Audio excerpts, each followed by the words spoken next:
The bell has rung. Hello, friends, and welcome to another edition of In-Ring Reality, where today we discuss, did the greatest The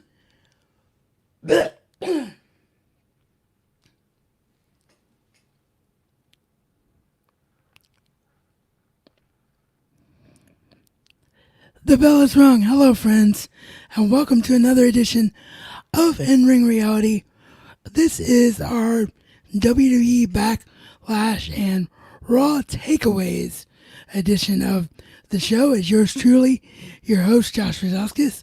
Hi, hello once again. Had some things come up yesterday and was not able to record. So I started thinking, well, I could combine and do full reviews for Raw and Backlash, but then I thought to myself, if I'm being honest with myself and honest with you, my viewers / listeners, there wasn't really anything from either show that was really a massive takeaway situation where you need to do a blow by blow account of either show, because Backlash, as I predicted it would be, and as many others within our wrestling space probably also predicted it would be, was just a B-level pay-per-view. It was just a throwaway pay-per-view, and quite frankly, it just was not a very good show. And then Raw last night was also a lot of promos and very little action, and just sort of planted the seeds for things that are going forward, things that were started at Backlash. So as I was putting together a plan for today's stream, I just thought the best way to go about it would be to stream / recording. So hello to those of you out there, of course, as always, who prefer the audio only experience as well. Never mean to exclude you and think that you're less important to the show than those who watch it live on Facebook and YouTube or watch it via the video replay. But anyway, as I started planning today's stream / recording, I started thinking about, well, I've got 2 shows to cover, so what is the best way of doing this? And I thought in the end that the best way to do this is just to do a takeaways edition where I talk about the really, really big points of both Backlash on Sunday and Raw last night on this Tuesday and how they sort of go together. And then we'll return with the normal review format on Thursday when we do our NXT and AEW Dynamite reviews separately. And of course, on Friday we'll have our weekly news show, and Sunday will be the SmackDown review. But rather than try to combine 2 shows together and spend an hour plus with all of you, I thought this would be much easier for me to do as the host and much easier for you as the audience to digest. Real quickly, for those of you that were watching live, I do want to apologize. There was a quick cough from me right at the beginning of the live stream, so I do apologize if you saw a pause coming out of the intro and then saw me redo the intro. That was the reason for that. So that in the audio only version, I just have an easy edit point for the show. So obviously, as the title says, as my big talking point says, and as is on the thumbnail for the visual version of the show, the big question is, was Edge versus Randy Orton the greatest wrestling match ever? Did it actually live up to that hype? Short answer is no. No.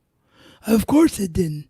Because just like I've been saying for a month now, And just like everyone else within the space has been saying since this happened, and even Edge said himself, as we covered on Friday's news show from this past Friday, giving something the billing of the greatest wrestling match ever does nothing but purposely shoot it in the foot and makes it to where it just has impossible standards to live up to. So no, it was not the greatest wrestling match ever, because the greatest wrestling match ever is going to be subjective anyway.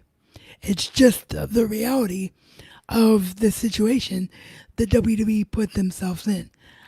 However, what I'm going to say that might be a little bit different than what some others in the space say, specifically about one aspect of it, which I'll get into, is that for me, I thought that this combination cinematic / normal wrestling match was very, very good. I enjoyed this 45-minute match between Edge and Orton way more than I thought I would. And the controversial thing that I think will come from me, if you want to call it that, but again, I don't really believe in controversial opinions, because the reason for everybody to have their own show, and the reason for you, the viewers, to view and listen to other pundits within the space, is to get different opinions. For me, I liked both the enhanced audio, which was WWE's way of saying we're going to pipe in crowd noise, because I thought that that added to the atmosphere of the match and made it different. And I liked the cutaways and the different camera angles and the way that they did the reshoots.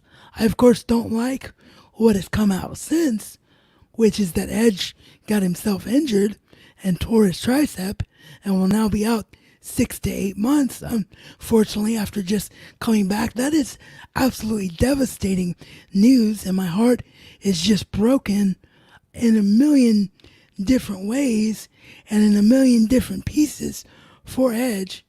But I do like what the match itself was in the moment. I thought it really worked. I even like the way that Randy Orton throughout the match was actually almost working with Edge, to the extent that he really wanted he and Edge to live up to this billing and have the greatest wrestling match ever. And then at the end, he became slimy Randy Orton and punched him in the nut with a low blow and hit a punt.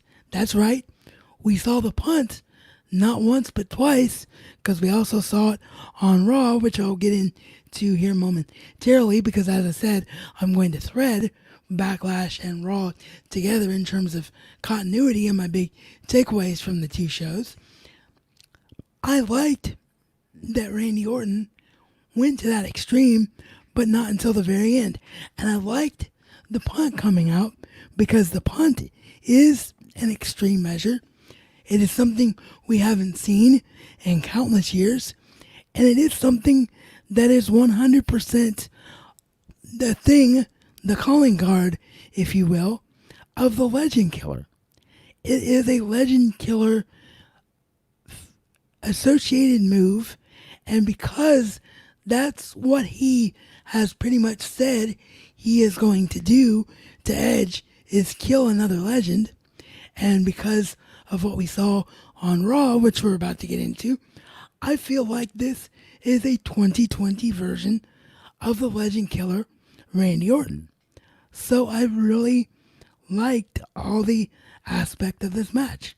And I especially liked the idea of them being like, okay, we're trying to have the greatest wrestling match ever, so let's incorporate the moves of some other great superstars in the match, which again, I don't think I've heard anybody else within the space talk positively about that. But for me, I really, really enjoyed it. I thought it was really, really nice. And that we saw Kurt Angle being attributed to. We saw Eddie Guerrero being attributed to. We saw The Rock being attributed to. And there were probably a few others through the course of the match that I'm forgetting about. So yeah, I I enjoyed it. I thought for the situation that Randy Orton and Edge were put in, they put on a very, very good match. It's a memorable match. Is it something that we are going to talk about in 25 years as the greatest wrestling match ever? Lord, no. It's not even close to Okada Omega 6. It's not even close to Taker Shawn Michaels at WrestleMania 25. It's not even close to Bret Hart versus Shawn Michaels at Mania 12. It's not even close to Savage Steamboat at WrestleMania 3. It's not even close to Jericho Michaels at WrestleMania 19. It's not even close to Undertaker versus Triple H at WrestleMania 28. So no, we're not going to be remembering it that way. But we're not going to be remembering the match as a train wreck. And also, when you start hearing about a report that's come out today, and again, this is not the news show, so I normally don't talk about news, but this is relevant to what I'm talking about here with why I like this match.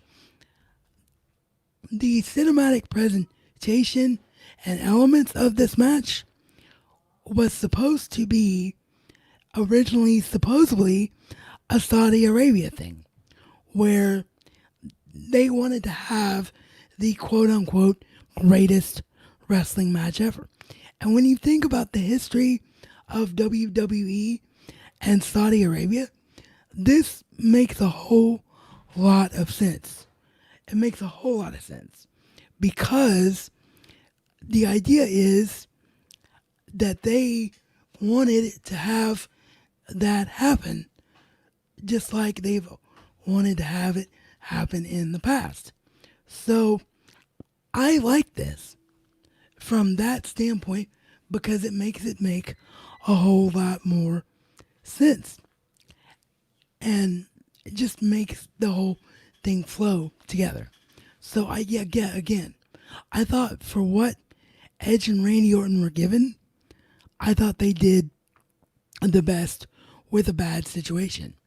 I'm devastated for Edge's injury, but what we saw last night on Raw was a continuation of this because we saw Randy Orton be confronted by Christian. Christian came out to defend his friend from Backlash and came out to call Randy Orton an SOB and say that you're a SOB and that you don't care about what you did to Edge at all. And I'm here to stand up for my friend. And are you happy that you've, postponed Edge's career again? And if you think you ended the redemption story of Edge, you've got another thing coming. All of that, all of that happened. London, can you turn that off, please? No, because, well, yeah, turn it down as much as you can because I'm doing a video, okay?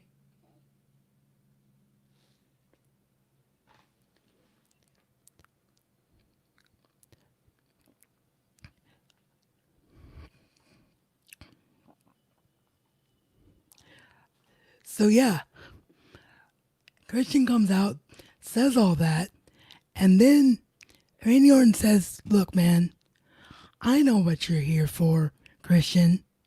You want another match. You want a match. You want one more match, just like you've always wanted. And Christian's like, no, man, I'm done. I'm done. I don't want one more match. I'm just here to defend my friend. and Randy basically goats him into it.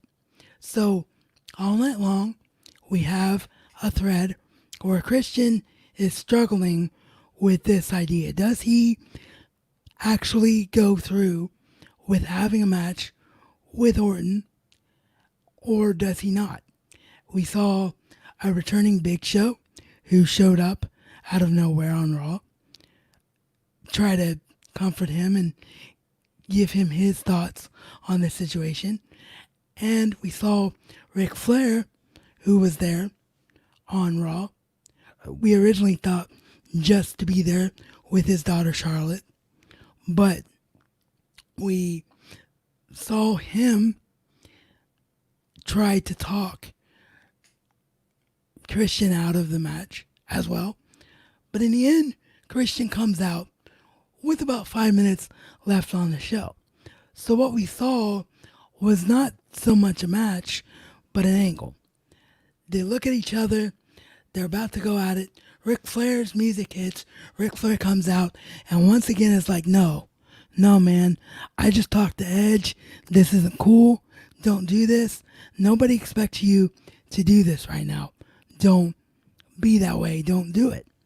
And what happens as a result of that is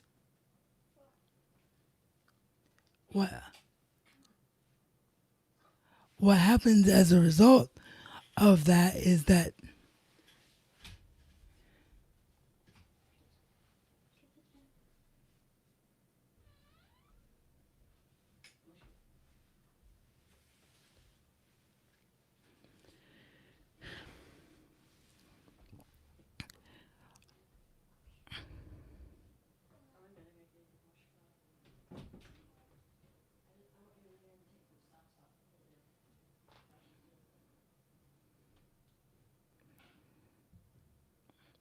sorry to everybody watching right now. As you can see, my little niece is here today. I thought I had picked a time to stream around her, and that hasn't necessarily worked, but my mom did get her out of the room, so hopefully we won't have any more interruptions. What happens as a result of that is that Christian's like, no, I am going to go through with the angle, and what I'm going to do is I'm going to go ahead and have this match. So Ric Flair gives a low blow to Edge. Or no, not Edge. Sorry, to Christian. He gives a low blow to Christian and says that you shouldn't have done this, basically. Sets Christian up for a punt. Randy Orton delivers the punt and gently pins Edge. Or sorry, I keep saying Edge because Edge is on my brain, obviously. But pins Christian, gently pins him, 1, 2, 3 in the middle of the ring. And then, as a result, he sort of snaps back into reality, where he says, what we have here is that I didn't want this to happen. I didn't want to do this, but why are you here, Christian? Why are you here? You're getting in my way. You're trying to take my spot. You're trying to take my livelihood.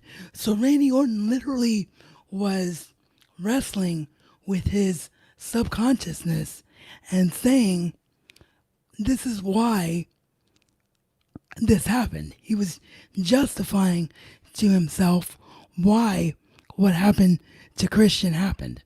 So I really am digging this because this is the slowly psychotic, over time, Randy Orton that we should have gotten probably way back when the Legend Killer gimmick first was happening. We probably should have seen a natural progression into a psycho killer. But what we're getting now is that in 2020. And it looks like Ric Flair is heel now, and Ric Flair's going to team up with Orton, and there's going to be a Ric Flair Randy Orton partnership in 2020, of all things. So yeah, I was not expecting to both enjoy the Orton Edge match for what it was, and also I was not expecting a thread to continue with Christian that would end with Ric Flair siding with Orton, and maybe he's going to help Orton target other legends who don't know how to step away like he was forced to do so. Like, I really like everything that's going on right now with Randy Orton. And Randy Orton probably might just be the next challenger for the WWE Champion, Drew McIntyre, who did retain over Bobby Lashley, which was one of the other big takeaways from Backlash and Raw. This was a good match between Lashley and McIntyre, and it ended exactly the way you would expect it to end, with Lana literally costing Lashley the victory. So then on Raw, Lashley tells Lana he wants a divorce to get away from her. MVP throughout the night had a match scheduled for himself and Bobby Lashley against Drew McIntyre and the 24/7 champion R-Truth. He goats Drew McIntyre into agreeing to put both the 24/7 championship and the WWE championship on the line in the tag match. After some coercion and confusion by Truth, they agree to that. Then Truth tries to fix the problem because he realizes after Drew talks to him for a minute that he may have just inadvertently screwed over Drew and doesn't want Drew to go through that. So he, quote unquote, fixes the problem by fixing it to where only the WWE Championship is on the line in the match. So it's only Drew McIntyre's title on the line. So it was a nice thread of mystery throughout the match. Drew McIntyre gets a hot tag from R-Truth. Drew McIntyre hits the Claymore on to MVP. Then he allows Truth to get the pin off the old Enzo and Cash splash from the top rope type segment. So Truth gets the pin because Truth got called a clown by MVP throughout the night. So this was a lot of fun. And if this is not the end of Lashley McIntyre for the time being, there's enough there to work and give Bobby Lashley one more chance at the title. So I really, really liked it. And like I said, I think maybe, just maybe, it might also be a situation where it was set up to be a thing where it could be Drew McIntyre versus Randy Orton as the next WWE Championship feud. The next big takeaway was that Apollo Crews is still United States Champion, as he won a quick match over Andrade that was, unfortunately for him, moved to the Backlash pre-show. But he did win, did retain, after Kevin Owens on the outside takes out Angel Garza, who was trying to interfere. So then the next night, Apollo has another United States Championship match lined up against Shelton Benjamin. MVP comes backstage and tries to recruit Apollo and says, "Hey Apollo, if you want to be a fighting champion, that's great, but you got to be a smart fighting champion." That's why the word fart accidentally came out of my mouth, because I was trying to say fighting and smart. I apologize.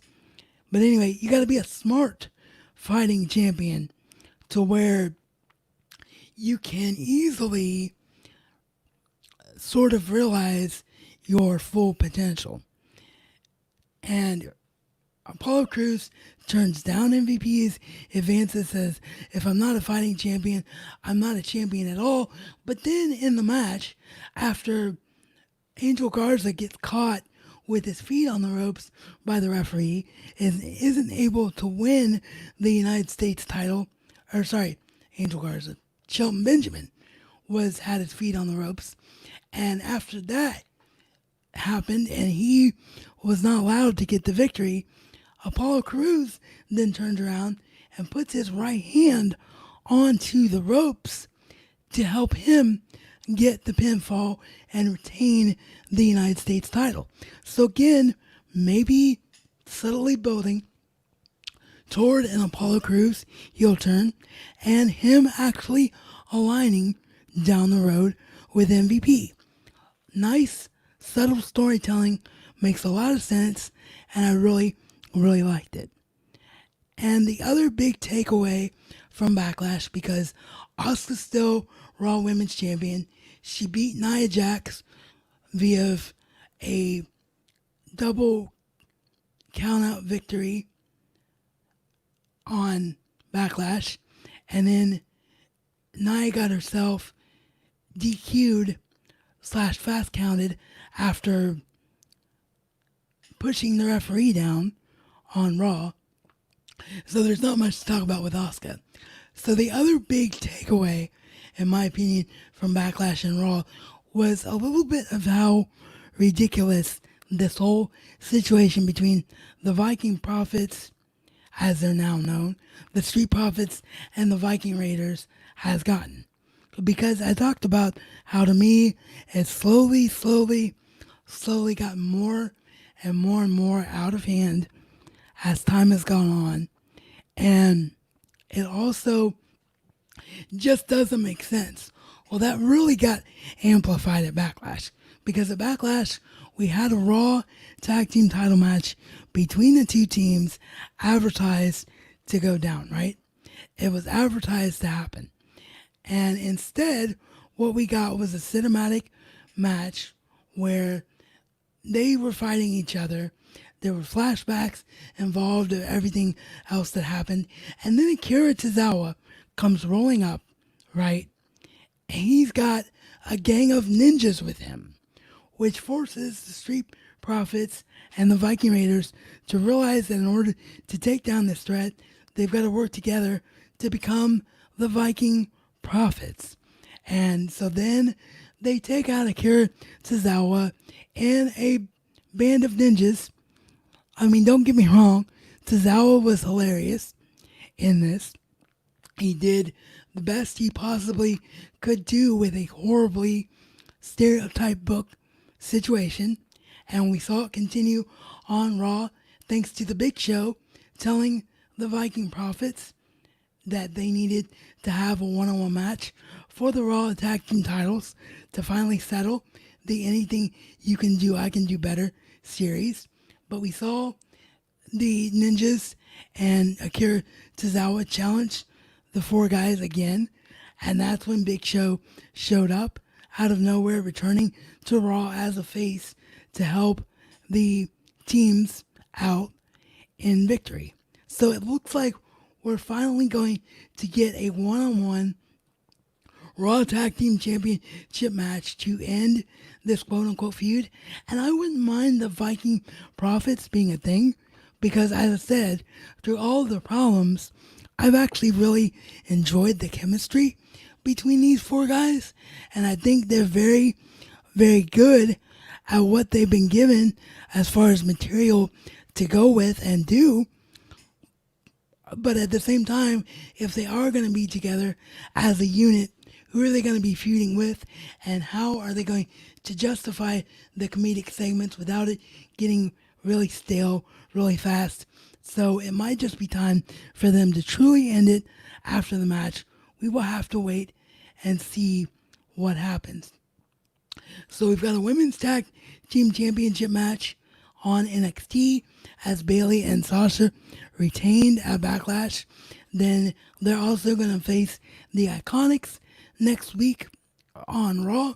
And yeah, for me, that is all of the big takeaways from Backlash and from Monday Night Raw.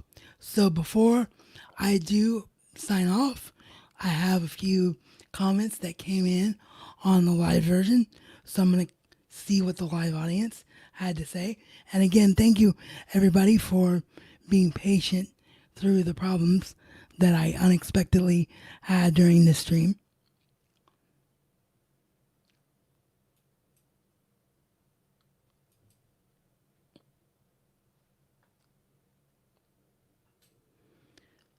Black Adam says the enhanced audio did have me tuned in. I didn't realize how much I missed crowd noises. Exactly. Exactly. The crowd noises really did make a difference and make the match better, in my opinion. It made it feel more like a real match. Black Adam also says, to be fair, Randy Orton has been doing the angle slam for years now. I don't know why people just now paid attention to it. To be fair, that is very true. That is very, very true. He has been doing it for a long time, but he doesn't use it that often. So I think that's why it's just now being noticed by a lot of people, really. Is probably for that reason. But yes, you're 100% right, Black Adam. Randy Orton has been doing the angle slam for quite some time. And finally, he says,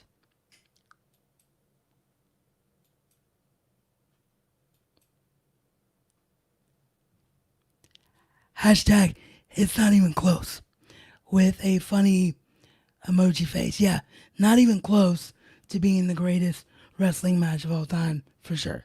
Not even close.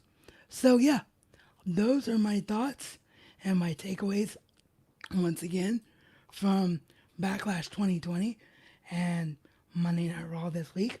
As always, if you're new here and you like what you saw/heard, do consider subscribing on YouTube, giving us a thumbs up on YouTube, giving us a follow on Facebook, and rating us 5 stars on Apple Podcasts. Even if you don't use Apple Podcasts as your preferred streaming platform, as it really does help me to grow the show and make it a premier wrestling podcast for all of you. I do appreciate each and every one of you out there, especially for today with my little niece making the unexpected cameo appearance and interrupting the flow of the program. And as I always like to say, life is only as good as what you choose to make it to be. So please make the choice to go out and do something great today.